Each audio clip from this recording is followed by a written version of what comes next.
My name is Karen Tucker. I'm CEO at the Churchill Club, and it's wonderful to see so many friends as well as new faces here tonight. So we really appreciate you coming out and being with us.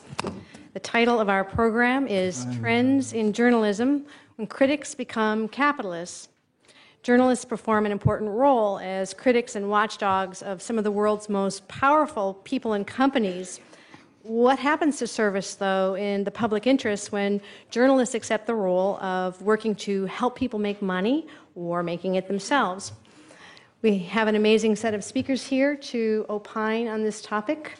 We have Tom Foremski of Silicon Valley Watcher, Corey Johnson of Bloomberg TV, Sarah Lacey of Pando Daily, Josh Quittner of Flipboard, and of course our moderator, Alan Deutschman of Nevada, Reno.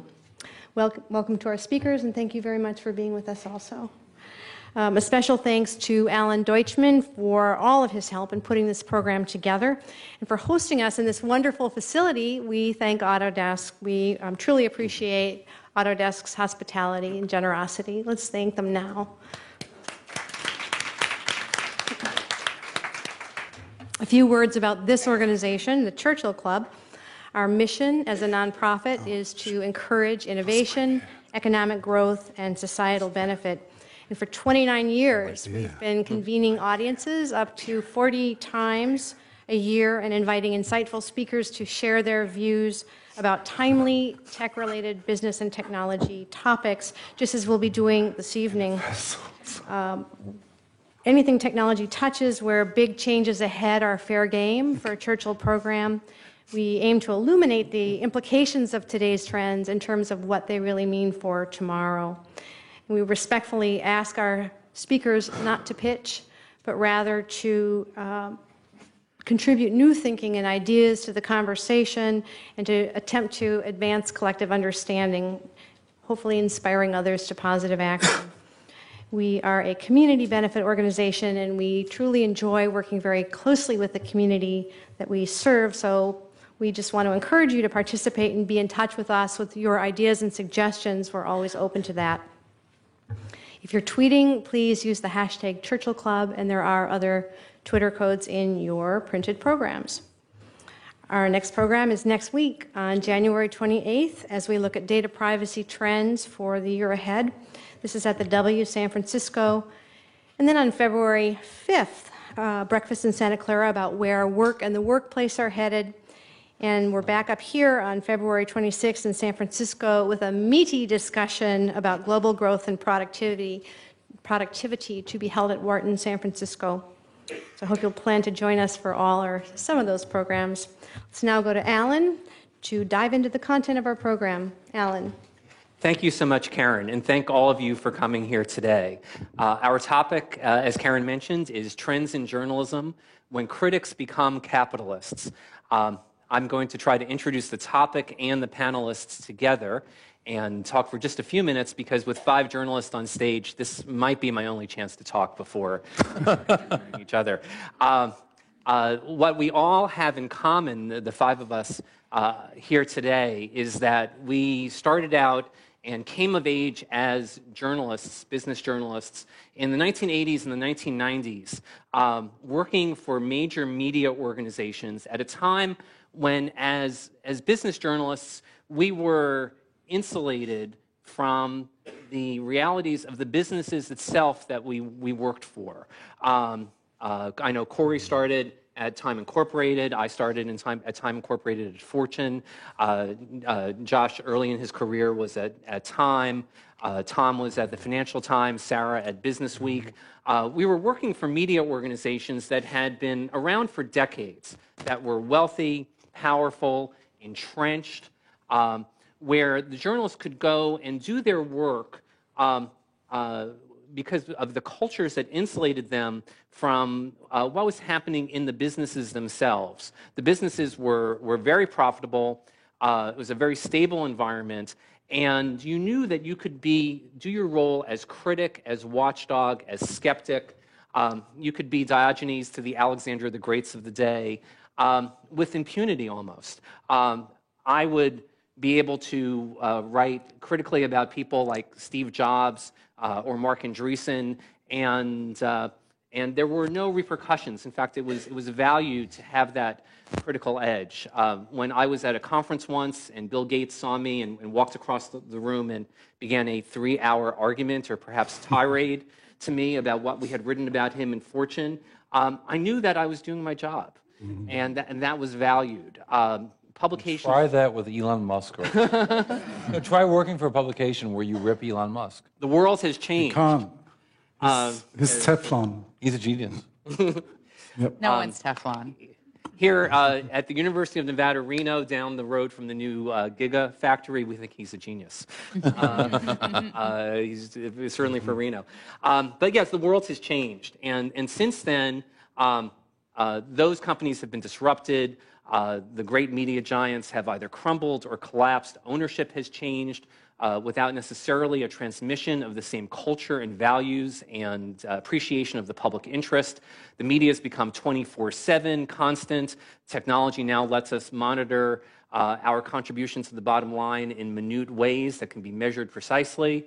And one of the most interesting trends is that many business journalists have left those once powerful organizations and become media entrepreneurs themselves. And here represented on this panel, we have Tom, who left the Financial Times over a decade ago and was, I believe, the first person. I'm not sure it was the smartest thing I did. You're still here, but Tom went into business for himself as a blogger in 2004.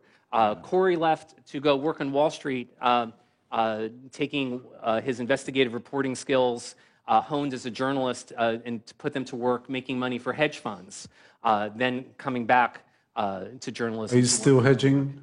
No, but I feel the weight of those investments back in the day. Sarah, of course, after writing 2 books as the founder of Pando. Josh, after doing entrepreneurial ventures for Time Inc., is now editorial director and in charge of partnerships for Flipboard, digital media company. I'm the only one without the kind of gumption and drive. I've become a professor. Why are you in Reno? Well, because the University of Nevada is a innovative, forward-looking school, although more so the colleague who sits next to me who at the university, who is our new professor of media entrepreneurship, which is what we're teaching students even at the earliest time in their career. So what I'd like us to talk about is there a conflict between, what are the tensions between still trying to be critics while many of us have also become capitalists, have either become media entrepreneurs or working for organizations that are facing a new and more brutal reality about competing in the marketplace. Sarah, I know your motto is speaking truth to the new power. How do you deal with those tensions, and what are the tensions of trying to write critically about the companies and people who are, or maybe investors, business partners, speakers at your conferences, audience members? Right. Well, it definitely is a conflict. And I think it's one of many conflicts you have in journalism. And I think there's always been conflicts in journalism. I mean, when you're a beat reporter. But there's sizes of conflicts too, right? Right. Yeah. But I think it's ultimately all about mitigating those conflicts. If you're a beat reporter back in the Business Week days and you have one shot of getting a cover and Apple is on your beat, you've got to be really respectful and play by Apple's rules in order to get any interview where you could get that cover. And that's your future job security. That's whether you might be getting a raise or a bonus. I mean, every reporter is in this uncomfortable tension if they're at all relying on access from sources where they are in one way or another getting advancement and enrichment based on that sort of dicey relationship. So I think that's why Daily Show can tell the truth, because it doesn't rely on access. Doesn't matter if it doesn't get invited to the next Washington press conference. No, I mean, I think you see it even more extreme in Washington than you do in the business press. And so I think then when you've lived that as a journalist and you become an entrepreneur, you're sort of used to that uncomfortableness. And I think it helps to have had a track record of calling people out. I think people know what they're getting into. But, you know, when we set out to build Pando, I was supposed to take over as the editor-in-chief of TechCrunch. And after AOL had bought it, sort of ugly stuff went down while I was in labor, having a baby. I came back home from the hospital, and there had essentially been a coup. There had been all these problems, and it was just so horrible. And you had a baby. I didn't feel like I could go back there. I know, and I had a baby and a conference in China in 6 weeks. And I didn't feel like I could go back there, and I didn't feel like I could go back there for any amount of money. I just felt it was sort of toxic and poisoned, and so I decided to start my own company. But you know, I've been a writer my whole career. You know, my husband was an artist. We didn't have money. I'm not independently wealthy, and in the past, media organizations and newspapers were started by families who were independently wealthy. So if you want to do real journalism and not just, you know, kids making $30,000 a year rewriting press releases, there's other people like me who have families who need to make money. So we had to raise money. I mean, it was that or we didn't start the company. And so, yes, it's a conflict, but it's a conflict you go into with your eyes open. You're very clear with your investors, the kind of reporting that you're going to do, and you always do that kind of reporting. You're very clear what it means. We have made sure that no investor has more than 8% of the company. No investor has a board seat. I completely control the board, and I own 60% of the company. So, you know, no one can ever force us into a position. And we've built the company on a shoestring, and it's taken us longer to do things because we raised just enough that we needed to pay salaries and start building this thing. And, you know, we'll be profitable this year, and then we'll be in control of our own destiny, and we'll not have to raise money again. And it's, you know, so you accept the conflict, but then you know that it's like, you're going to mitigate it as much as possible, be open with everyone, be open with your readers, and it's like, that's kind And of what's the worst that can happen? You favor a couple of startups that happen to have some kind of connection, but everybody's connected anyway. And it's not like Watergate that is, I don't know. I take it pretty not a- seriously. I take it pretty Well, yeah, but- seriously. I think reader trust is really the only thing that we have in this business. There And is. I'm doing a profile on a startup because it's a startup. You know, we're starting to lose those kinds of stories because there's no page views in it, for example. So it's only the larger companies that will get guaranteed coverage. And what happens if PR companies say, well, come and talk to my client and we'll drive traffic to your story? You know, there's so many ways to corrupt the media these days. yeah, but yeah, I mean, point being, there's a million different conflicts other than sort of the obvious conflicts that people like to talk about. And, you know, and it's just, I mean, there's certain conflicts that we absolutely draw the line on. I don't invest in companies, and none of our reporters invest in companies. That's an old media construct that I still think is really, really important, that frankly TechCrunch as an organization didn't agree with, which were one of my issues there. So I think it's about like looking at your own conscience and knowing what you feel good about. And the good and the bad of media startups, one reason they're so brutal and they take so long to build is it's the ultimate iterative startup. Every day you are starting over and re-putting your product out there. And the only thing you can do is every single day do that. And you know, we're 3 years old, and we are known for picking huge battles with Uber, with Snapchat, with Beachmint, with a lot of very well-funded companies, and we share Beachmint work investors out? with all of them. They got sold for a fraction of their value 9 months after they ran out of capital, as we said. Other than that, it was a great outcome. But we, you know, yeah. Wait a second. The issue isn't who you're picking battles with, it's who you're not picking battles with. Uber didn't invest in you, right? No, we share investors, though. No, we didn't accept any money from any individual companies or entrepreneurs. Well, I mean, the problem is, you know, we were talking to prepare about this, and what is journalism? We were sort of getting into that whole thing.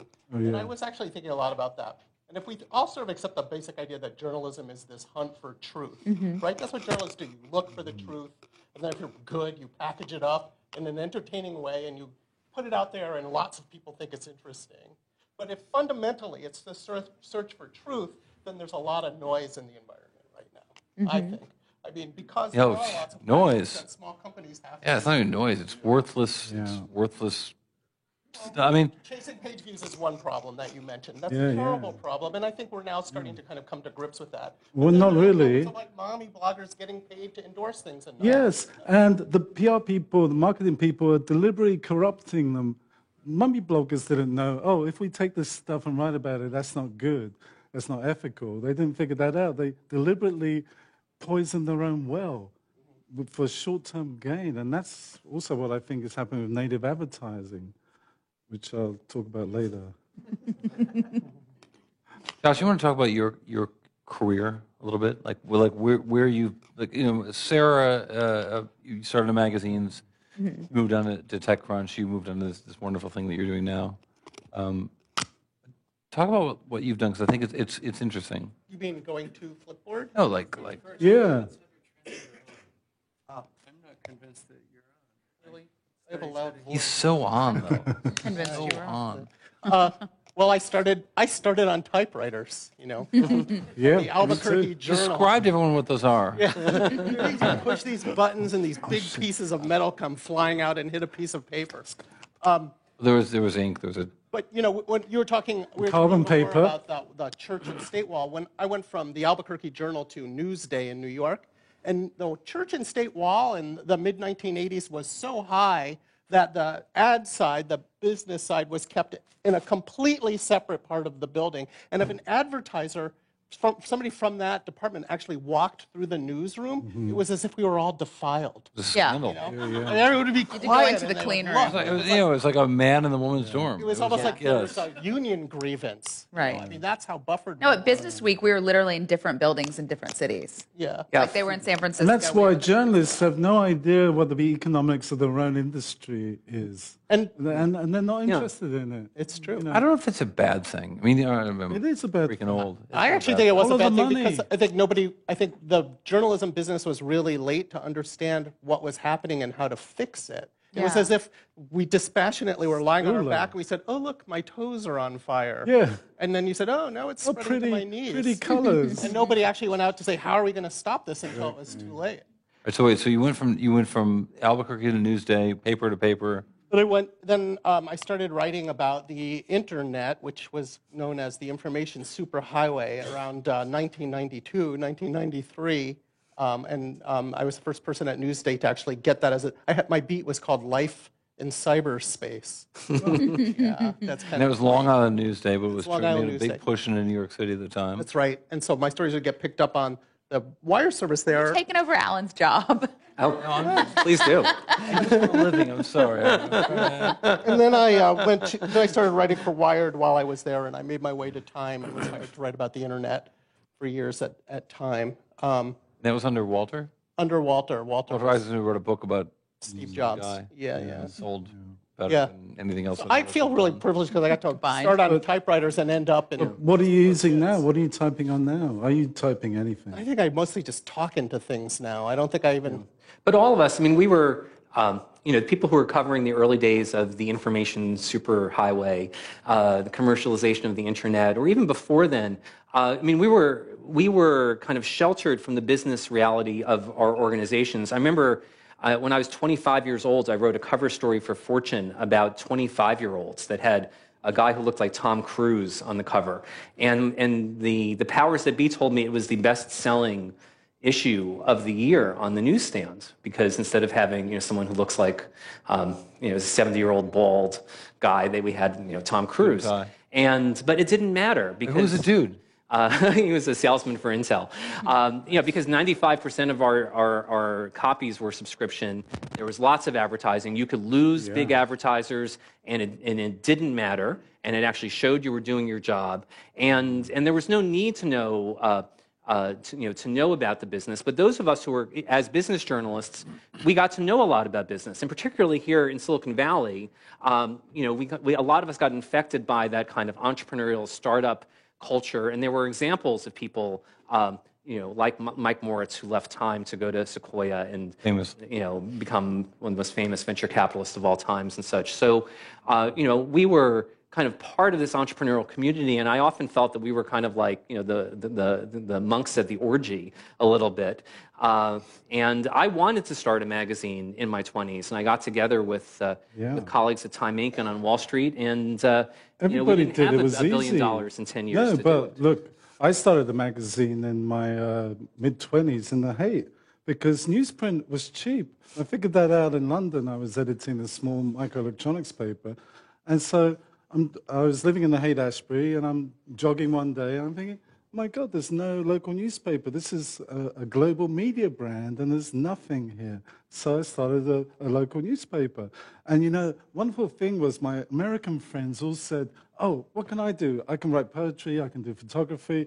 Everybody wanted to get involved. My English friends, when they saw the paper, they go, oh, why are you doing this? What's the point? And so on. It was, this is the best story about the cultural divide between America and England. I think it's intriguing what Sarah's doing at Pando, because Sarah, comes into this with a Sarah Lacy head of steam, which is how Sarah Lacy walks into everything, but also with some a level of credibility that's very high. With people, have people in this ridiculous little community of Silicon Valley have opinions about Sarah's work, which is sort of hilarious as a journalist, because really all you do is write your fucking stories and then people react to it. But suddenly it's about you, the writer, not about the piece. But it's Sarah and Paul these days, right? It's but it's interesting that there's such a huge enterprise happening in Silicon Valley right now that there's great interest in what's happening and a great lack of knowledge in what's happening. And so just rewriting press releases has created a handful of publications that rewrite press releases, and then they sometimes try to add snarkiness and terrible. And you see it in these publications do sometimes great things. TechCrunch, Mashable, whatever. And it's not really the reporter's fault. Their job is to get up and write 10 things a day. Yes. And there 10 is things no way to do that other than rewriting press releases. It's the organizations that have created it. Well, have we taken some of the best journalistic talent of our generation who used to work for publications that had tremendous impact and respect and track records, who had a chance to do big stories? Have we kind of sent them all on this kind of constant, around the clock, search for the next incremental half-life of 3 seconds kind of story? Have we kind of pushed them from doing kind of real, potentially public interest journalism to essentially being the second by second trade publication? Well, it's for the industry? cataloging. I mean, But I don't on some level, all those stories are all those stories. I feel like on some level are cataloging. Like I find, like TechCrunch has this thing called Crunchbase that tells you how much some company put into some VC firm put into some company, and I suspect that about 20% of it's completely inaccurate. No, maybe it's all accurate. No, I think it's quite highly No, accurate. Maybe highly accurate. It's I don't know. not that accurate. But Like, I know the interns who used to enter it when Mike Well, would what's the yell. point? Yeah. So my point is that it's cataloging, and the stories are cataloging, and they're not journalism. They're not interpretive. Maybe they shouldn't be, but the role of a journalist is sort of degraded to like rewriting. we can't a press afford release, them. putting a spin, That's entering the Well, data into a thing. But I don't think it is. I mean, look, we have one reporter on staff, and we are a tiny startup, who is still struggling to get profitable, and should something go cataclysmically wrong, we don't have that much money in the bank. So we are by no means in a position of mega strength here. But one of our, very few full-time staffers is Mark Ames, who will disappear for 5 months doing an investigative story and come back and did some of the deepest and most intense reporting on the wage collusion suit, to the point where a new suit was filed in Hollywood between Animation Works, and in the brief, they cited Pando's reporting. Those workers had no idea how abused they were. I mean, that was a massive impact that we had, where we're That was a paying fantastic huge story, salary Sarah. for a guy for 5 months to do it. I don't know how you managed to do that, because 5 months is a lot of money, right? Yeah. And you don't know what you're going to get.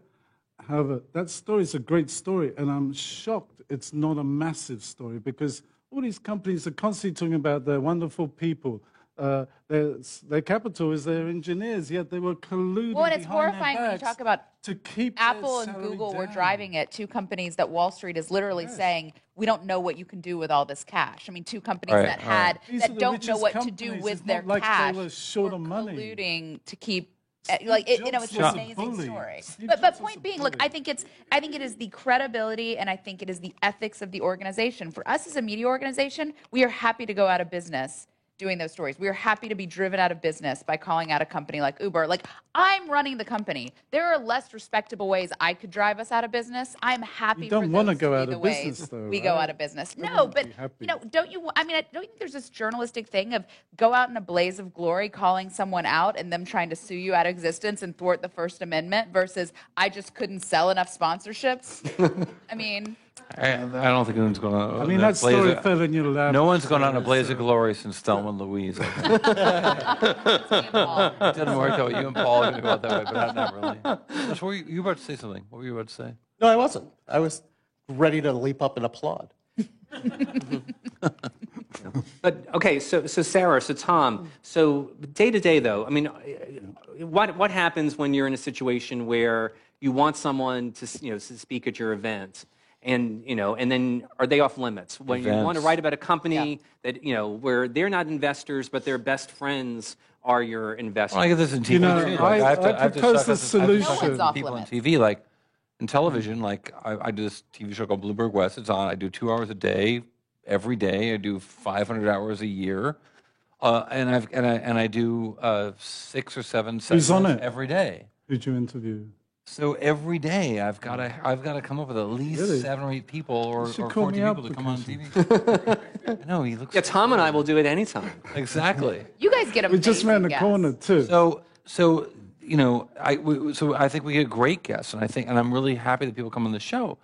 But if they come on the show with me, they know that I'm going to say, like my friend Aaron Levy, who runs Box, I said, hey, your financials are crummy. Mm-hmm. You're spending $1.70 in marketing for every dollar you bring in revenues. Like, that's terrible.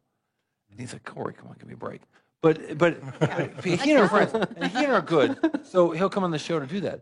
But it's the same. The dance that you have to do with conferences. I do a think the TV bulk show. of people I get it's a propose- business. I think the bulk of people understand what we do for a living, and I as have a long as solution. you're fair and you're not blindsiding them, the bulk of them are adults. They're big boys and girls, and they get it. Yeah. I mean, the problem is there's a handful of just whiny babies, and you know what? If But here's the other problem. Travis Kalanick just- will there never are ever other- do there- a Pando there are- event. He's the head Change of the their most diapers. privately Wait. valued Move company in the Valley. So does that hurt us on some level? Yeah, but again. There's a simple solution. No There's a one's off simple limits. solution to this, right? And I proposed this like 8-9 years ago. Color-coded text. So I'm writing a story, right? If you see green text, it means I have a money relationship with that person. If you see a brown text, it means it's one of my friends or I'm brown-nosing somebody. I like that. If you see red text, comes from the company. This is not from me. The source is the company, and there you go. In very And simple after they have color-coded punctuation marks in black and white. Exactly. I feel Isn't like that a simple solution? I love it. I feel like there's the problem with that is with your idea that like, hey, they know we're tough, but they know we're real, and that's the approach I try to take. Is like, if you want to come on my show and you want to come talk to me, like, I hope that our viewers will know that I will ask that I will. It's not easy to sit across a round table from someone and say, hey, you're totally full of shit. Right? I mean, I find that easy. Is that what you said? I don't know what this says about me. no, we're both. I'll rewatch interviews and be like, wow, I was We so are much both ruder than I thought assholes. I You're a was. bigger asshole than I. But no, there's this thing that it's actually So are people scared to come on? so as you have the conversation, there's another show that will do less. Yeah. Right? There's Well, your Larry job King's is out harder there. There's 'cause someone else it's who does very something else. zero sum. Is he still out there? There's something else. There's someone else. Charlie there's someone Rose is always out there. else. There's, He there's never another takes a network. day off. There's another, hey, Fox Business didn't ask me so many tough questions. What's your specialty, Corey? So, well, it's those issues. Hard So issues. Tom broke a story. 10 yeah, years about ago Corey. About me quitting journalism. Let's talk about that. Let's talk about you turning evil. 'Cause sometimes when people say someone went to the dark side, they mean PR. You became a hedge fund guy. So what's it in like being a hedge fund guy? 2004, I ran into a party. I said, "Hey, I'm quitting CNBC. I was Yeah. CNBC's first Silicon Valley correspondent, And it's tallest. and Still the tallest. the reigning tallest, but and reigning first. I guess that's how first works. I went to I left CNBC and I went to work for a hedge fund as an analyst. I went to another fund as a portfolio manager, and Is it as glamorous as it sounds? oh yes, does it sound glamorous? Is it like Wolf of Wall Street? It's just like that. How can I join? There are more strippers, more hookers, and more blow. But other than that, it's not glamorous. So I went to work for a hedge fund, and I found a specialty. Why would they hire me? Yeah, why? What I wondered at the time. What the heck? Right? Height. And so what I found was that, and I walk in this room, this little room, like half the size of the room that we're sitting in right now, with about 6 or 7 people, and they're running $1 billion in equity capital with no leverage. And I look across the room. There's a Harvard MBA. He's the other guy that just got hired. These are the guys that are giving you money. There's a trader who knows how stocks work. There are 3 guys who have been analysts for the last 5 years. And my last job at CNBC was putting on makeup. My work as a journalist was walking up and talking to You strangers. don't want to tell them that. Right. And so what I decided to do was, and there was it was sort of like meta story of India, and there are people who will do what people do in the U.S. for a third the cost. So if it's entering numbers in spreadsheets, if it's getting an MBA and crunching numbers, if it's figuring out. So what I decided is like, what do I do as a journalist? What are the unique skills that a journalist has? And I think the principal one is skepticism. Like I do not believe what that person in power just said. Well, and fearless skepticism. Like I think the fearlessness is so Elton important. Thomas. Because when That's you're my in business name. and you're costing someone millions, hundreds of millions, or billions of dollars in valuation based on you exposing something, it is not just skepticism. great it's story. the fearlessness. But I of being never- able to put yourself out there with that. Because If it's wasn't wearing the a truth, cape. there's nothing to be afraid of. I wear a cape around the house. I have around the house. It was just like I listened to someone say something. It's like, that sounds kind of like bullshit. So have you, And- but- any but- of your but- but anyway. stories moved markets? So when Absolutely, it's so here's the thing that I found. And here's the thing that I had a really hard time with. Hurricane Katrina hit New Orleans. It wasn't a business story necessarily. I mean, of course, there are great business angles. There's always a technology angle. There's always a sports angle. There's always an angle. But I was working for a hedge fund, trying to make money for some really rich guys and make them richer. And if I found out that a stock was undervalued, the last thing I wanted was for anyone else to know.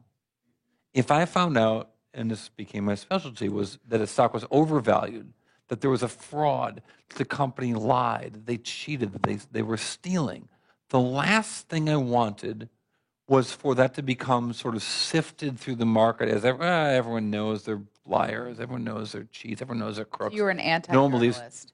I became an anti-journalist. I became Mark a person that wanted to Cuban get model, isn't information and keep it to myself. Mark Cuban and so was I trying watched that, Hurricane right? Katrina happen, and I thought, I can't Isn't he? use the stuff that I've worked, the skills I've gathered to help people understand what's going on the ground, whether it's a shitty stock that's from China that's listed in the U.S., or it's people who can't cross a bridge because they're being shot at because they have too much melanin. But Mark Cuban, couldn't do that he kind of work. financed these journalists to investigate fake companies and make money off of it. So Mark hired a guy in Michigan who was a nice guy, did a shitty job of finding shitty companies. There are liars and crooks and thieves in capitalism. And my job as a hedge fund manager at a certain point, after I became an analyst, I was actually a manager of a portfolio that tried to find phony companies. My job was to find those phony companies and let no one know. And wait forever, because the best thing that could happen was surprise. So you Oh my load God, up- they just reported a really, really shitty quarter. I thought it's China. It's security. It's surveillance. They seem like nice people. They gave me a great party when I visited. Oh my God, there's no revenues. That's what I wanted as an investor. And so, So did this always nag at you, or did you have an epiphany? no, Katrina was epiphany, and it was 6 months into my career as a financial, as an analyst. so you but were I think it was- protecting your position in the market, right? So I think that the answer for the future of journalism is you've got to give a shit. Yeah. And you've got to recognize that you're not in it for the money. So you weren't making money. Well, off isn't this that the answer in the past of journalism too? I think that the questions are raised again because the old model of Right. Alan and I go to work for Time Inc. We all go work for Time Inc. We all go work for Newsday. I mean, Corey, did you make money off of that information? I made shitloads of money. Right, so you're You see my protecting your shoes? market position. Alan Edmonds. But despite prefer those all the Okay. noise and all the potential conflicts of interests and all the other bad stuff that's looming out there, is there anyone on this panel that thinks that journalism is worse now than it was 20, 30, 40 years Okay, ago? let's have everyone weigh in on a turn. What do you think, Josh? Absolutely not. It's never been better. I agree completely. You guys are stoned. This no The only one's not stoned on this panel. journalism. You may have seen Tom and I in the corner earlier. No, I think that the level of journalism as people consume. I mean, what do people consume? Well, okay. People, Okay, that let's do matters. speed round. Can I Okay, just say- Tom? I think that it's so much worse. Tom. There's a lot less of it, that's for sure. Less of there's it. more And we're of not it. producing more of it, or people who have the experience of it. I mean, I've got 30 years in this industry, 10 years online, 20 off. You know, me and my colleagues, like Dan Farber and so on, not producing any more of those people. I've always asked, what happens to, the new media if the old, who teaches the new media how to walk if the old media dies too soon? Ellen Deutsch. hopefully they was We're teach going to have to before they die. reinvent the things we know is true. And in the meantime, society is going to suffer because special interest groups are going to take advantage of it. And they already are taking advantage. Okay, so in one word. You think it's Yes. Worse. Does I nobody think. understand? Well, I'm not going to do one Yes. word. I think there's still a tremendous amount of great journalism out there, but I think it's having much less of an impact than it used to. Was that yet? Wait, that's not one word. No, well, it I'm better the or moderator. worse? I can break my own rule. Is it better or worse? Is it better or That's worse? the road. It's somewhat worse and it matters less. Let me change your question. I think it's How so about much this? Let me, better. let me try to change the question. Is the journalism that people consume on average better or worse? Well, I guess again I'll go back to my original definition, which is the search for truth, right? Is it easier for somebody now, anywhere in the world, because it's the whole world we're talking about, we're not just talking about San Francisco. Is it easier now or harder now for somebody to find out the truth about anything? The level of scrutiny on any public figure, on any business, On anything. on anything is where at a place Not that that has much never true. been. Look, 10 years ago, we thought there'd be an army of citizen journalists arising and looking at everything. How often do you look at Wikipedia? What happened to them? Wikipedia is a more enduring and important It's an encyclopedia. creation of humanity than the pyramids. It's not true. I mean, Oh, it absolutely is true. I encyclopedia. mean, if you want to find it's out the amazing. truth, I spent an hour today, as did my whole staff, looking for funny things that the Patriots quarterback said about balls today. And you know what else? The world of journalism, fucking BuzzFeed and everything else, gave me more funny jokes about balls today. You know what though? Then I learned about the death of the king of Saudi Arabia. I'm going to bring up something because you said BuzzFeed. BuzzFeed is the go-to that everyone brings up of why journalism is dead. From my personal experience, at a dinner I of know, journalists that include Ariana Huffington, the great Michael Wolff, every other BSD in the old media world, we're all at a dinner where Uber detailed a plot to destroy my family, and only one journalist had the balls to write the story, who was Ben Smith from BuzzFeed. And they're doing some great work. Had BuzzFeed produces a lot of 24 hours journalism. of harassment to kill that story, which old media organizations, a lot of ones I know, would have caved to. They also do it, but they BuzzFeed do, does a lot of amazing reporting. and So they do if mostly BuzzFeed bullshit, does- right? You Yeah, gotta but if admit the that, right? bullshit pays for amazing reporting, we're not okay with that. What were funnies back in the But day? they What buy was ink by the classified? barrel. They were right? You 2 don't get pages. into an argument with them. It's the internet. It's infinite pages. If everyone else wants to read another retrospective on the Gilmore Girls so that we know that the most powerful company in Silicon Valley actively wants to destroy journalists' family lives, how is that not a net win? It's a brilliant story. I worked at People Magazine for a few years. You've worked in all kinds of ugly things. I was the crime reporter, but I think that And his work at People subsidized my expense account at Fortune and Josh's. My point, yeah. look, I think It's a were the cat superb videos story, of the day. right? I think the real challenge is going to be when we have a society that consumes media through Did they try and stop lowest you common not to denominator order? denominator that. links on Facebook, which I'm going to guess everyone in this room gets stuck clicking on something. I think it's the organization. I mean, we're building. This year, we will be profitable on $4 million and for a publication that does Top line. investigative business journalism. Like, when has that happened ever in I a gave you couple guys- I gave years you on the- that much Exactly. money? I gave you Never. guys a shout out couldn't today have done that in the past. on Bloomberg West when I talked about Box's IPO, which is scheduled for tonight. I didn't see the price. So, Corey, do you still And so wait, dabble in investments? I do not invest. No. No, not at What's your shout out? I want to hear your nice So shout the out. shout out was they did a great piece saying the reason Box is going public is because the company there's no good reason for the company to go public. Yeah, they The had venture to. capitalists got to cash out, and so their last private valuation was $2.4 billion, and their IPO valuation is going to be $1.6 billion. Yeah. And so the people who are going to get screwed in that are the employees who built the company for 10 years. Because the last round of venture capitalists will keep their percentage of the company. Let's imagine they bought 5%. They're going to keep that. Or No, didn't they just 10. pay? But the employees who built the business for 10 years, let's say they had 10%, they're going to get squeezed down to about 6%. And know- I had a venture capitalist on my show today say, well, that's not that much because they're going to make so much. They're pricing it so there's going to be a nice, healthy pop, and that's going to be good for other You've enterprise. seen Box's financials. There is IT not going to be a companies. healthy pop. Because on the this. point of this was to give a shout out to being Sarah. forced to Was go that public. Money on it. okay? Right. But there will be. No, but Sarah's publication wrote the only story I think I've ever seen, ever, saying, hey, there's a thing caught there. And you not to be one over the top about it, like you didn't say it's about greed, but it's about money. And there Follow are the money. there are some powerful interests, late round venture capitalists, big name venture capitalists, Yeah.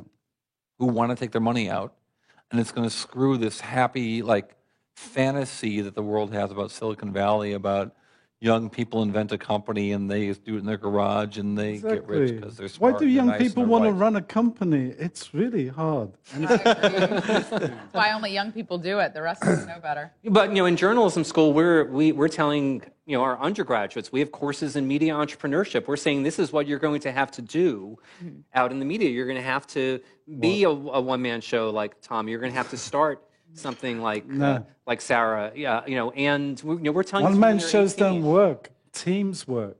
I agree. I think platforms work way more than I think. One of the big things that I've learned from the last 15 years of my career, bouncing between different things and writing books and doing all kinds of things, is I can be the same person, and if I am writing on an individual blog or promoting an individual book, it gets way less attention than literally I was blogging on my personal blog. The next day started Pando. It was me and another kid. We had no traffic, no brand, and the traffic was 10x. All the kid. I had to buy him years later. He didn't work for me then. Crazy kid. With me. I'm not supposed to say for me. He has a I big think Paul ego. should take up drinking again, though. It's much nicer. I'm not touching that one. I lectured at your class this last year, and I was really impressed with these people who have a desire to be journalists, and they want to tell truth to the world. They want to find it. They want to go out and beat the bushes and find out what the hell's happening, Damn and right. come back and tell the rest of the world. And it was, and I got that sense out of these young people that it wasn't about self-aggrandizement. It's not about making money. Those poor. Yeah, it's about having a stupid kids. great fucking story, right? About having a Isn't that story. fantastic? It's When about you've got a great it's about fucking- telling an uncomfortable truth. I mean, that's the Sometimes. joy. I mean, When That's you're the doing joy. this The job books- well, you're uncomfortable. And it's I've been doing this job for 20 years. I am still uncomfortable before I hit publish on a story. Yeah. And it's it's a lot of Takes power and courage. it's uneasy. So But the magazines that you've edited, the books that you've written, they don't tell.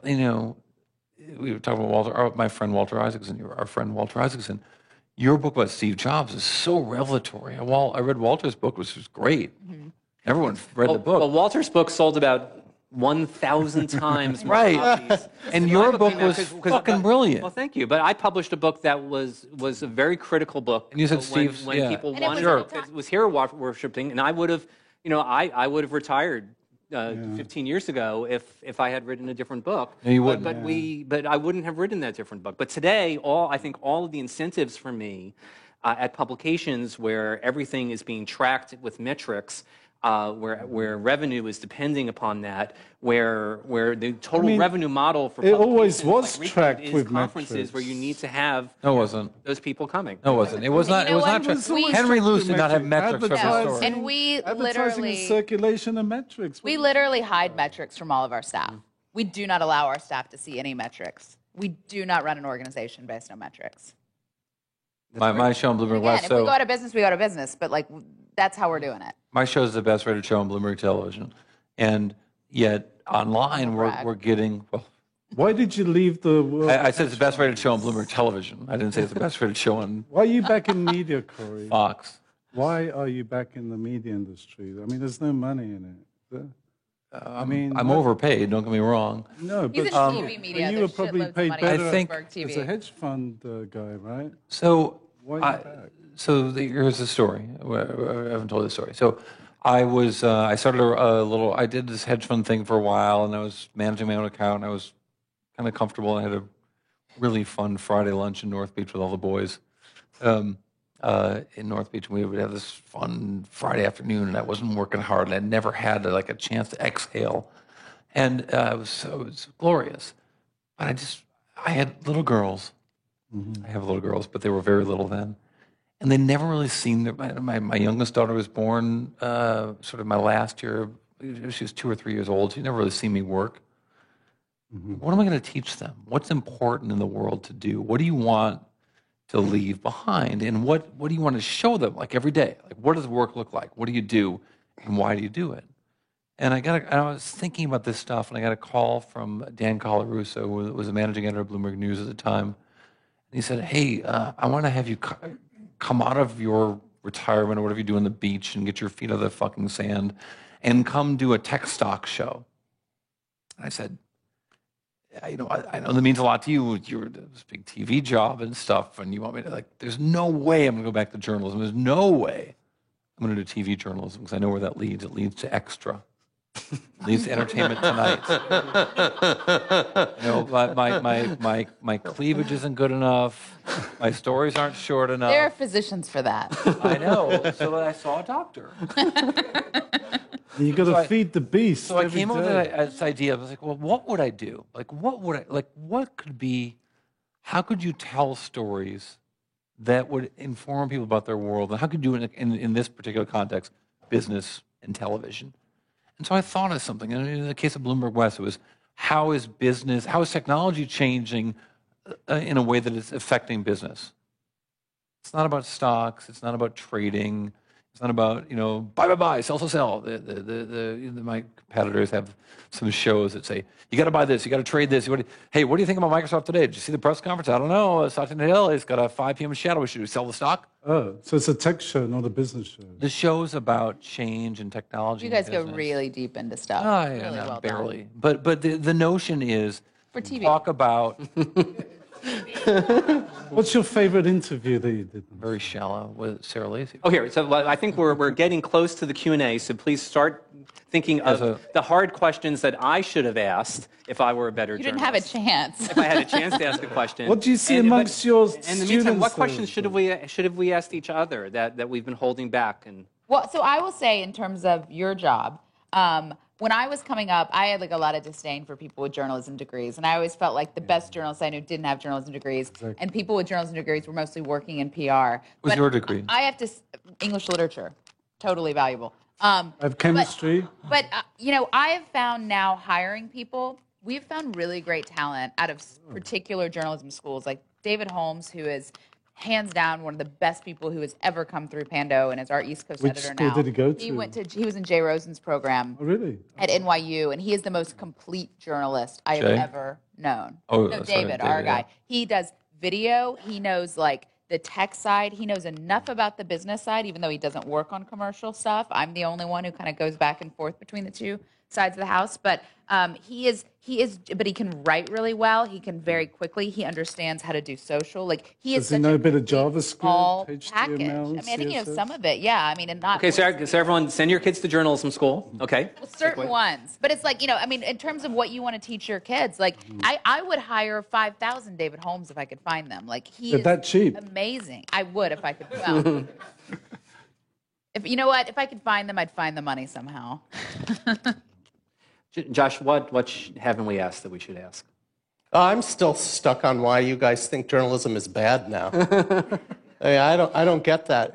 I understand that there's a lot more junk.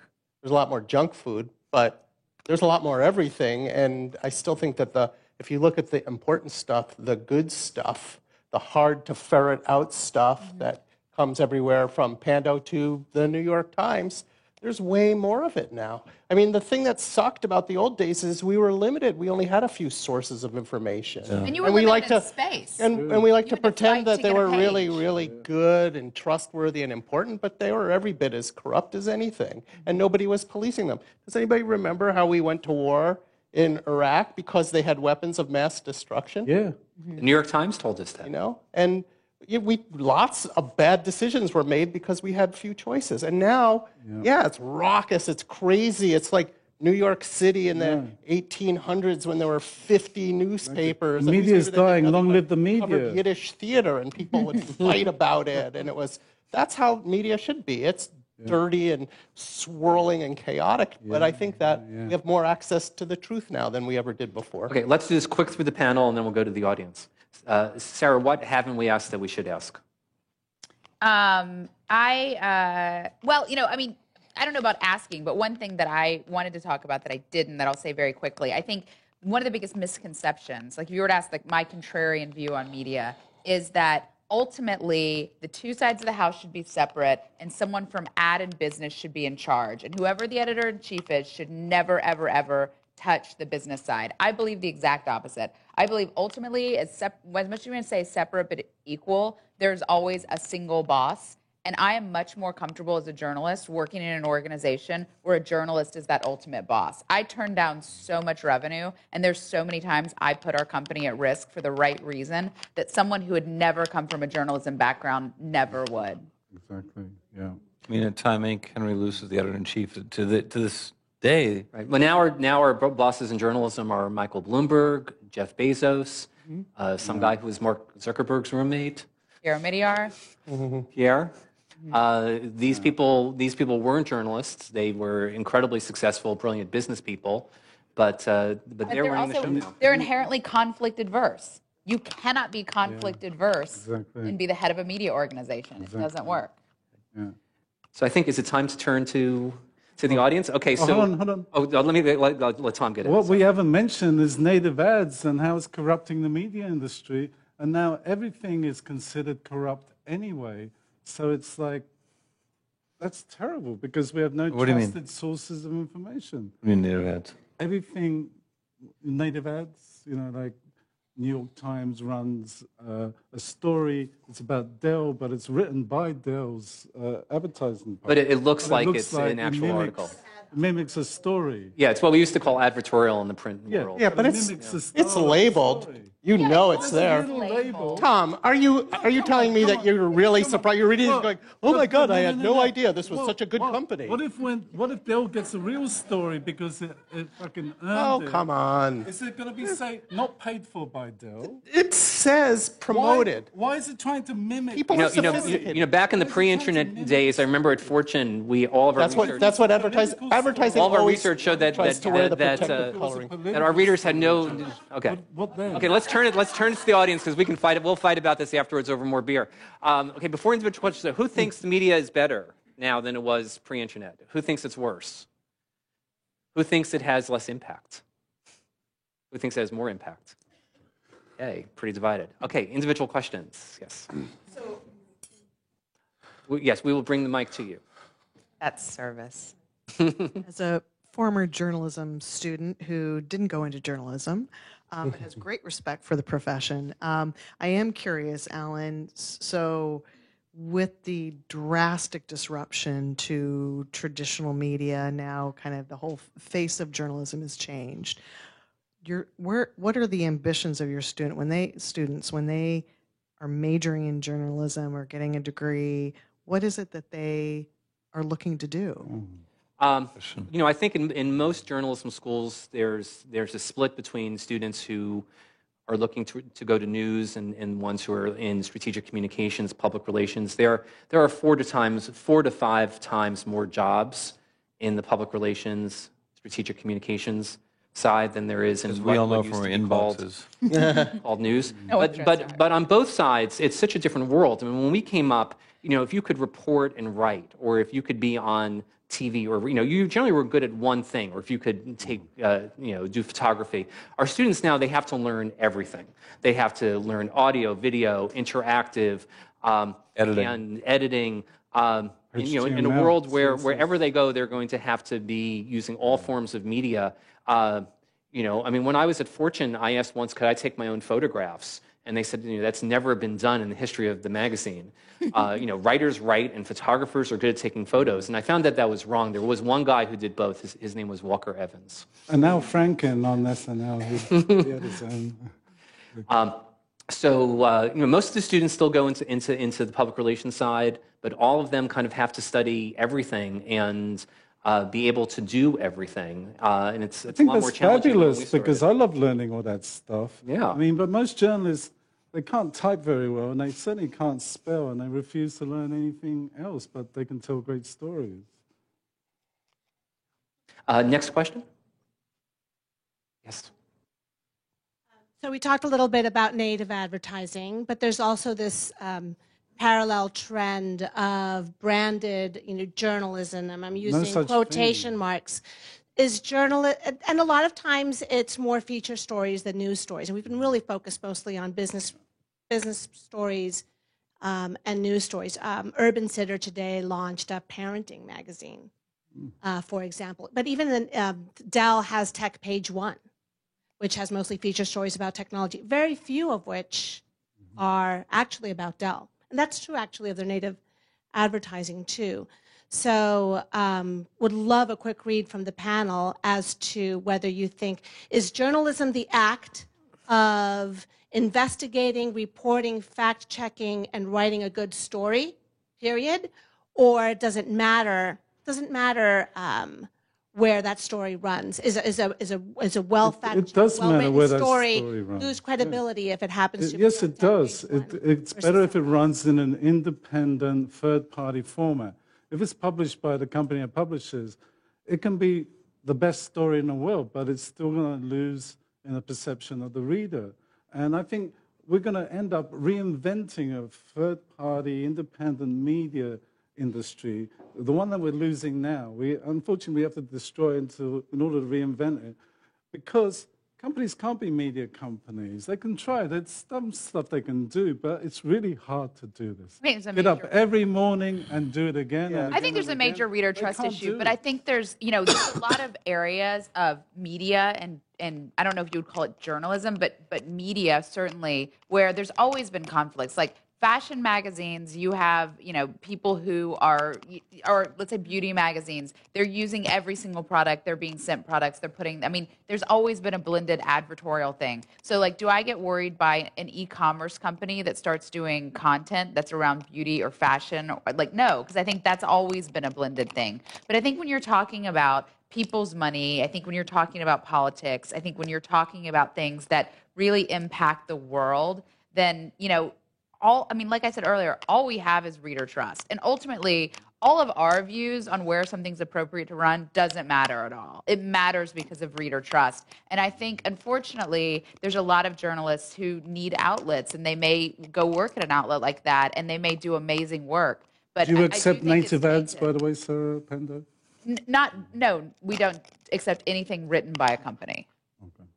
I think what you're talking about is a little bit more insidious than native ads. Native ads, the way I think of native ads, it says promoted. It says to the reader, buyer beware. Smaller and That's smaller. a really important thing. The reader always has to know, in my opinion, who's bringing me this. And if it says promoted, then they can. And what's it trying to look like the when real it's something thing? like Red Bull magazine, right? What is that? And Red Bull magazine saluting the extreme sport lifestyle, and Formula One racing and all that. It starts to get really confusing. And I'm not really sure, is Red Bull a soft drink company or is it a publishing It's a media company. Is it a media Yeah. company? I met an executive from Red Bull. He came to see me speak in Amsterdam last year. And I was really pleased and thanked him. And he said, the secret of Red Bull is the bull never speaks. The athletes speak for Red Bull. I thought it was extreme doses of caffeine, but I guess. I thought it was taurine. Next question, way in the Now, I have a back. question. So, who do you guys think has the best investigative journalism today? What outlet? Like that. Panda's doing I pretty think well. we do, but I'm pretty biased. We don't have as much as I'd like. But it I takes think a what we long have is time to amazing. do a story, 5 Yeah. months. We don't, yeah, we're lucky to do 15 stories a day, which is nothing compared to most blogs. But It will be more objective, not just yourselves. So outside of Really Bloomberg News, I got to say ProPublica's killing it. Yeah. Front line. I mean, yeah. Jesse Eisinger won my buddy Jesse Eisinger, but he won the Pulitzer Prize year before last, and I think they're doing really great stuff. That's both. And I think- Politico, too. I think the challenge in investigative journalism actually is that the investigative journalism community, which unfortunately exists. Every journalist should be an investigative journalist, right? That's what a journalism is. The challenge is doing daily investigative journalism. Is finding shit no one else wants to be found every day, not disappearing for 3 months or 5 months. I mean, that stuff's really hard, and it's hard for Sometimes it can be in organizations plain to view, though, make a too. decision to dedicate the resources to let someone disappear. I think The Guardian has done really But amazing The stuff. Guardian's doing I great think- stuff, but I think that every what's day really is hard. sad for me, having been at TechCrunch, where TechCrunch used to TechCrunch uncovered a lot of huge scandals at a time no one was writing about the tech world in Silicon Valley, and I was a really proud part of that. And it kind of makes me, and a lot of the early generation blogs were. Yeah, I wish and it they makes did me more of sad that, that yeah. a lot of those early generation blogs really only rewrite press releases now, and the people who are, by and large, uncovering what's really going on in the tech industry is back to old media. Really, it's back to the New York Times. It's back to the Guardian. Word on the street. Because they have the traditions, they have the and it's culture. Used to of it. be- You're right. And used if to they be- can do it, there's really no reason that people who are closer to the story in Silicon Valley can't, and they can because we saw it in the early wave of blogging. So it's like the ones I really respect tend to be more old media, sadly enough, than other small companies like us. In business press, it used to be the Herd on the Street and Barron's every Saturday were must reads because there was some investigative, and it was, they wouldn't, Alan Abelson, I don't think would ever call himself an investigative journalist. Mondays were But always he when would, the but every mergers Saturday went on out. Barron's, Yeah. there'd be a story about some company that wasn't what it was cracked up to be. There'd be something that was unveiled. And Herd on the Street would do it every day in the Wall Street Journal when Norm Perlstein was the editor, and they don't. But they don't you can it do anymore. that today. I can look into Google's numbers and come up with a fantastic story that nobody's covering yet. 1,000 journalists looked at the same numbers. Journalists don't know how to cover business anymore. They, instead of following the money, they follow a self-driving car. Next question in the back. I love that. Wait, I love that. I want to think about that for a minute. I I'm love a that. retired editor here, and I have a question for you beyond the top line old media, Times, Wall Street Journal, Financial Times, you name it. What do you suggest for good regional papers to do in terms of their business sections? And I think it's a big deal because a lot of companies would prefer probably just to do away with them. Some of them are still running stock tables. Right. So I'm just kind of curious from you folks. It's ridiculous. The Chronicle Let me finish. doesn't cover the Silicon Valley. San Jose Mercury doesn't. Okay, let me finish here. It doesn't have to be the Chronicle or San Jose Mercury News, but I'm just kind of curious of what's your recommendation for should regional or local papers cover business news, and particularly the Valley, or should they just move on? And a little bit of, to take a little bit farther, business coverage over the years, with the exceptions of the top lines, have been terrible. I mean, they've been really weak. They have been sometimes peopled by reporters who couldn't do other things. And so I do think we're at a great point in terms of business coverage overall. So I think I'll go super quick. Like, I think it is a legit problem if you're in a big market like San Francisco or Silicon Valley, because the companies here are an international story. They're not a local regional story. And I think there's a very real talent and mandate problem. I think, I started my career in Memphis, Tennessee, working for the Memphis Business Journal. And that's an amazing market to cover business because you have massive private money in, cotton. You have big public companies like FedEx who don't get covered with a level of local scrutiny because no one's going to put a local beat reporter in Memphis just to cover FedEx day in and day out. I did a huge cover and one of the first threatened lawsuits was over something with Elvis Presley Enterprises. Being in that market taught me how to be. No, before that. He was the CEO of that. Sorry, we had him on our show last week. No, Jack Soden, in the back Jack Soden days. But that market taught me how to be a good business journalist because there were private companies who didn't have a lot of scrutiny and didn't want things to be uncovered. I think if you're trying to cover Silicon Valley, why wouldn't you want to cover your local companies? Really, really hard. And I think you have a very real hard problem of, do you cover business that's not Google and Apple and say, we're going to own everything else and educate people on the local restaurant scene or small business entrepreneurs? I think it's a really real problem. I don't know the answer, but I think trying to compete with the Wall Street Journal and the New York Times and the Guardian and us on tech. You should try and own those stories. As a local paper, this is in my neighborhood, and I'm not getting those stories, I'd fire every one of them. The thing with local journalism was that they didn't go out in their communities. I remember reading about the St. Louis Dispatch. They had come up with this idea a few years ago. They're going to send out the journalists with mobile modems and a laptop, and they were going to call them mojos for mobile journalists. I was like, oh my God, we used to do that all the time. Go out in the community and find But that's stories. not the issue, Tom. If you're an up-and-coming reporter who is the best beat reporter on Apple, you won't stay at the Chronicle. You won't stay at the Chronicle. That's a great way to go up there. I would love to see the other metro papers covering things that aren't the stock market. Apple, Google. I'd love to see the labor movement. I'm teaching Introduction to Reporting and Writing. The story I gave my students this week was Jodi Kantor's piece in the New York Times on the Starbucks barista with a 4-year-old son who couldn't get childcare or even get relatives or friends to watch her son because Starbucks has this, and every restaurant and big box retailer now has scheduling software that says, you're going to work tonight until 11 p.m. and then you're going to work tomorrow at 5 p.m. and you have no notice. Those sort of human stories, things like labor stories. I tell my students, they should. Of course, Jodi is an amazing reporter, and it takes a lot of experience to be able to do that. But my students work at Starbucks. They've lived this. This is things that are affecting workers around the world. I think we get so fixated on Apple and Google and Amazon. I think it's a small idea, but it's the big idea of Bloomberg West is that we don't talk about stock charts. We don't talk about investors. When someone mentions investors, what investors want from eBay, and I did this today on my show, is I don't care about investors. Why not? I don't care about people. I want to know how this business is changing. But I think more specifically to answer your question, I think there's a great model. We talked about this a little bit when I was up in Reno. There's a great model for local business coverage that's financially sustainable.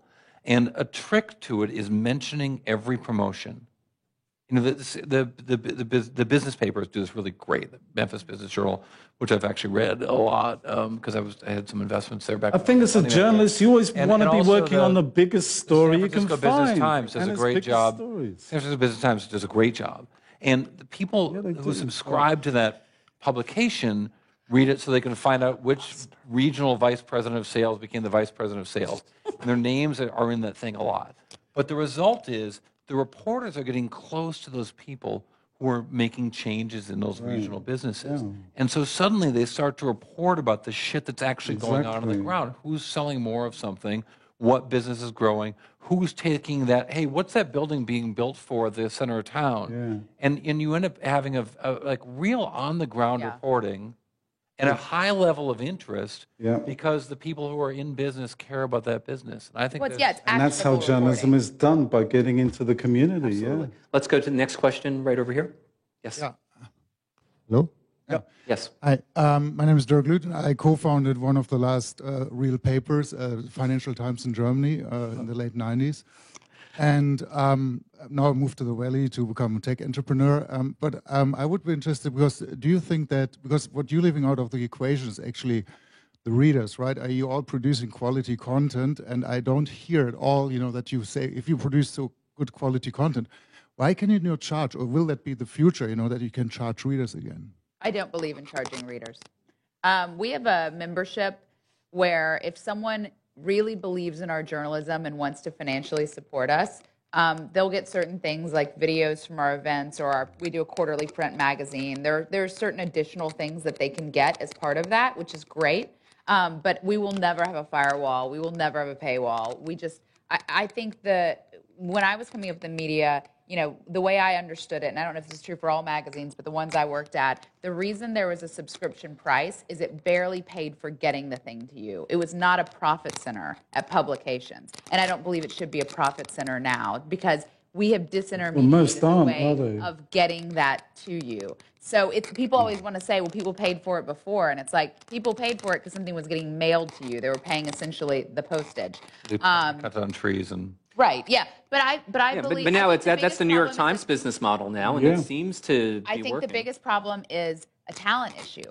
Really great writers want to be widely read, and when you're talking about speaking truth to power, if you're behind a paywall, they can ignore what you're saying. Yeah. And writers hate paywalls. You cannot do investigative reporting behind a paywall. You can't do it and be effective. I think there's always going to be room for some small slice of media to be paid. I think that people will pay for what they consider to be essential. And essential is that top 1%. I pay for the New York Times. I want a daily baseline of truth, and they're really good at that, and it's a very expensive proposition, so I will give them $15 a month so that I have that. But I'm not paying for anything else. I don't need many sources of that. That's my baseline. Similarly, people will pay for the Wall Street Journal to get that baseline of. I don't think there's a future for unpaid media. Franchises, 100+ year franchises. I mean, they had more than 100 years of building that. Absolutely. Trust so that but the point is, you're saying, will people pay? And I'm saying they'll pay for what's what they consider to be essential. I pay for HBO. I pay for fast cable, which is media. Those are the things I consider to be essential. The rest of the battle in media is for relevance. And what we'll look at what's relevant, and if I look at it, there's a way to. Josh, mobile, and Sarah, maybe you can, you know your own numbers. Mobile seems to be killing media because it's like the second apocalypse. Dollars became dimes in terms of paper to online, and now to mobile, they're becoming pennies. And I'm seeing reports of like 1/10 the revenue. Right.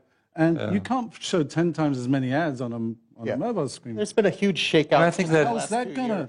every time in the last 20 years of technology where advertising can suddenly be measured, with every measurement, the value of advertising goes down. So, when I worked at People, this great publisher, Ann Moore, and she would say, advertising is an article of faith. You have to just believe that it works. And so write me a check. and they wrote very big checks. And billboards are the same way, right? Like on some level, like, if you put a fucking lizard on a billboard, TV, like these things they can't be measured. Sell. And they still sell. But the CPMs in those are at such a higher level. And I think I have no idea what the answer is. Yeah. But I think that you've hit the exact problem, because we all start in the media world where the money was rushing in, and the results of the ads were not measured. None of us, for all the places that we worked, and all of them had subscriptions. They had a rough idea. But the revenue was principally from advertising. The advertising wasn't measured, and now we live in a world where the advertising is measured, and the distribution costs are lower, and we have not figured out how to pay for the journalism that I think that we think as a society we need to have. Yeah. All those computer experts, they haven't figured it out, like Google and so on. It's the most serious problem on the internet. Well, I don't think it's an algorithm. I mean, I think that's part of the problem. Like, we don't sell based on banner ads and placement and CPMs and algorithm. In fact, we have a very small part of our business that's banners, and it's usually just stitching together larger custom programs. And we have jaw-droppingly high CPMs because we're just sorry, we have a better audience. I think if you participate in that downward spiral, you get the downward spiral. But I don't think you have to participate. You have to run to keep still. We had an experiment that. Oh wait, we what did kind on of real what time. kind of CPMs? Let's Give me a number. For us, What kind of CPMs? like $16 to high $20. Wow. Compare that to a Yahoo Dollar. News page, which would be about 20 cents. Yeah, or other tech blogs where it's like $1. This cost per 1,000. Yeah. Yeah. Can we, okay, I think before we go on an endless discussion here, even though it's fascinating, we have another question in the middle there. So it actually pulls off of what you've been saying. I mean, the public is pretty used to getting their information basically for free. I mean, they never really funded it, right? And now there's more information and access than there ever has before. So what is the public's role and responsibility in great journalism? Well, I've always said that the public won't pay for the media they should read, but special interest groups will gladly pay for the media they want them to read. And, you know, when the internet started, they said advertising on the internet, I don't know if you guys remember, oh, that won't never fly, right? That was the general perception of advertising. We're not going to have it on the internet. Well, they got used to it, right? And we'll get used to paying for it one way or another. I think readers should vote with their feet. And I think I hear so many people bitch about publications in the Valley, and they still send them their press releases. They still speak at their conferences. They still support them. I think people should vote with their feet. Yeah, I think the big problem for readers is now that readers have such tremendous choice to select where they want to get their news and information. But it all looks the same. Well, no. Well, I mean, Pew did a fascinating study a couple of months ago about which media sources do Americans recognize and trust. And people segregate based on politics, liberal and conservative. There's hardly any overlap between the news sources that political liberals say that they read and trust and that political conservatives do. I think the only two publications that have a strong appeal across the political spectrum of any publications are the Wall Street Journal and The Economist. So, I mean, if you actually want to have an impact, beyond, the polarized in America today, actually those are kind of your only hopes, which is kind of sad. No, I'm not going to say it out loud. I was just thinking dark thoughts about one of those titles. I feel like, there's often a conversation of Bloomberg News about, what does our viewer want? What is our and I'm like, our viewers aren't fucking watching us. Like the world, there are so many people who want the information that we can gather. And if we try to respond to the small audience that we have, as big as our audience is getting bigger and bigger. But, I've never felt like to your point, like I love that you're not showing your people what their numbers are. I mean, I think that's absolutely essential.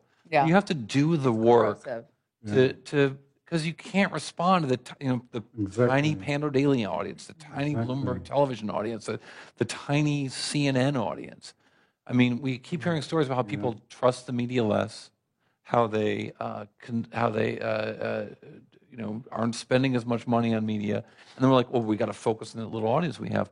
We have a world of people who need the information that we can gather as journalists to help inform them to understand the really confusing world. I mean, you can't. We have this in a time of enormous change. So I can't listen to my audience. I have to tell them what I think they should do, and I could be wrong. But. Yeah, no, if you're selling a consumer package good, you want to bring in focus groups and ask them, like, did you like the black man on the cover? Or do you like the little child? Or did you like this color? You can't do journalism that way. You have to solely chase truth. And if people like it and read it, they like it and read it. But Clorox doesn't bring in the bleach buyers and say, what kind of bleach do you want? They bring in the world and say, what do you want as a product? That's a smart way to do it. Yeah. I don't know. I don't agree with any of that. I mean, look at Huffington Post and look at BuzzFeed. BuzzFeed in particular.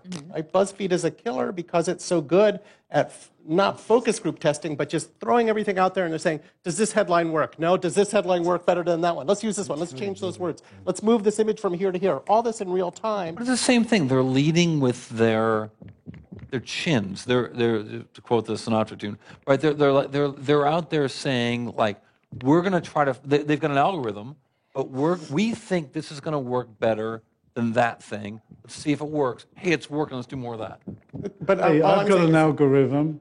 Yeah, I'm just saying it's basically they're there's room for all of it. I think mean, I agree with you. I think there's room for all of it. I Exactly. think a lot of those It's an for good and world. publications, that's not the way we're building. But like, right. I don't think there's a You're value doing a judgment bespoke, hand-curated, Right. pay attention, do quality, small group kind of class, not mass. Right. And they're doing mass, and they're really on it. good If at you're doing it. mass, you're right. That is the stakes. Yeah. Next question in the back, please, and then here in the aisle after. This is for Sarah mainly. I'm curious about your what is your business model? How are you generating revenues? Money. And I think you said this is the first year that you were profitable. We are going to be profitable this year. We've Why been this profitable year months. and what's Yeah. different? So we, it's a couple of different things. We have a very, very, very, very small amount of our revenue that's memberships and subscriptions that we've kind of always marketed and sold wrong, and we're going to take yet another swing at it. But you know, we would love at some point for like our power readers who really love us and want to have more of a special experience to be able to contribute more, because increasingly we're more aligned with our readers than anyone else. We've pissed off the bulk of Silicon Valley. But you know, the bulk of our revenue are you know, a dozen or so very big six-figure advertisers for us that we largely do custom campaigns for, that where we have total editorial control. We don't accept anything else anyone is written. We don't accept any sort of guidelines about content at all. But we will produce really amazing editorial that's aligned to a topic they want to be aligned with. And so, for instance, this weekend we're doing a 24-hour event that Braintree is sponsored that was at a very, very high price tag called Don't Be Awful. That's basically about, you know, loosely interpreted, how the tech world can be less horrible, which is something Braintree wanted their brand aligned with. Now, there's not Braintree people on there. We've done all the editorial. In fact, we may say, and probably will, because it's us, say many things that deeply offend and upset them. But, you know, part of their brand proposition that they've been doing with their big macro spend in the market for 6 months has been this easy ability to suddenly start taking payments. The question we're asking is, just because you can build something that easily takes payments, is that actually good for the world, and how can we kind of do better? So we're almost challenging them on their own marketing message, and it's something that they want to be part of, that they think is a cool event, so they're spending a shitload of money for us to go in and do it for them, and it's great for us because we spent the last year calling out a lot of bad behavior, and we actually, you know, we ended up the year kind of bummed, and it's actually refreshing to sort of have more proactive conversations. So we do very big custom campaigns in a way sort of similar to how Vice does, because we reach an audience in an authentic way very deeply that we think other publications can't. Do you disclose that Braintree is the sponsor? Yeah, everywhere. We, if anything, over-disclosed. But it was our idea. We went to them with the idea. They basically write a check, and then they have no further input. And look, we have had many campaigns blow up. We have, you know, at times lost customers. Well, if, you know, for instance, we've had certain like content series or things that people wanted to do, and then maybe, you know, I mean, this is totally hypothetical. Like, this is not the real case because, you know, it would not be cool of me to expose certain things. But, you know, say you are an accountant and you are representing Facebook, and Facebook suddenly goes through huge scandals, and it was going to be about social media. Well, we're obviously going to be covering that in this, and they would, you know, they could pull the money and then say, you know, we can't be part of this unless you can promise our client is going to be protected. We obviously won't do that as a news organization. So, like, we lose a lot of revenue because we do have total editorial control. When we do webinars, we won't put you on there because you paid for it. So there's a lot of revenue we lose because of that approach. But we also have several big six-figure customers. They're going to grow by 50% this year. And, you know, they think that we do a kind of journalism no one else does that's important to the ecosystem. Do we have one more question from the audience? Yes, can we get you a mic? Do you have a microphone? Yeah, I do. Yes. Hi. So I think this conversation is really interesting. Tom, you're saying that the ad revenue is declining, and Sarah, you're saying that people shouldn't have to pay. I guess my question is one of you wrong, or is it just going to keep spiraling down? Who said somebody's not getting paid? Shouldn't be paid. I said Sarah readers said that would the pay. readers shouldn't have to pay, and you said that the ad revenue is spiraling downward. I think I don't think Sarah's going to have a choice in the future. I think to never say never is trying to predict that the economic downward spiral is going to stop, and we don't see that stopping. It's not stopping. And so what it will pay for it. And the shift to mobile is accelerating that trend.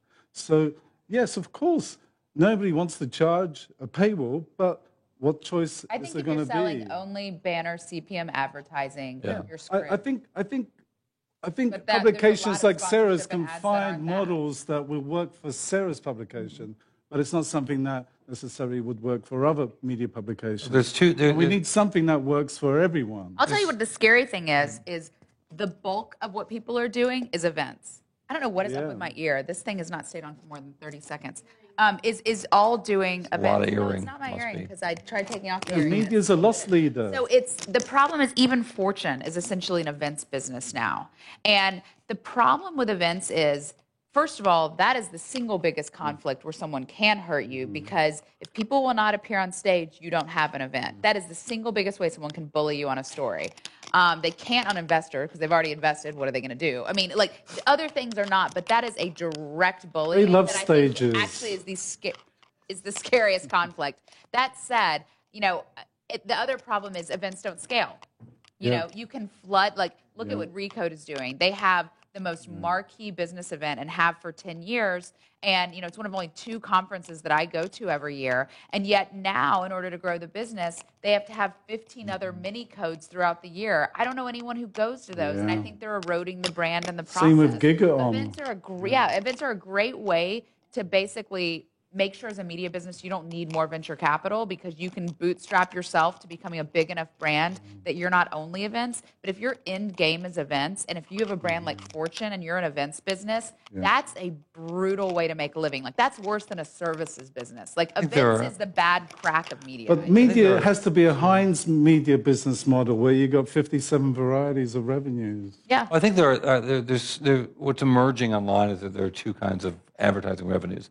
And there's the measured cost per click, how many people are on it, are they anywhere near our demographic, and then there's like, I've got to be on Pando Daily. I am only going to sell this ridiculously expensive watch by being on this, on the GQ website, and it's not about the number of clicks, it's about associating with that brand, and I've got to be there.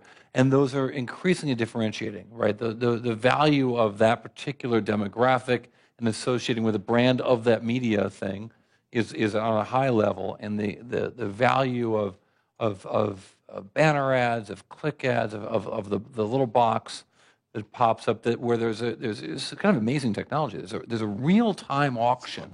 As you click on a web page and the web page comes down, in the microseconds before the page shows up, there's an auction over you. Yeah. And if you were shopping for a watch or for a pair of shoes or for kids' clothing, they know that the marketers writ large know enough about your cookies to bid on that. That's a shitty business for a media company.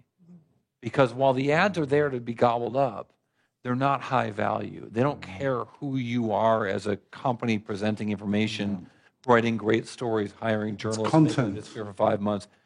It's an eyeball. Yeah.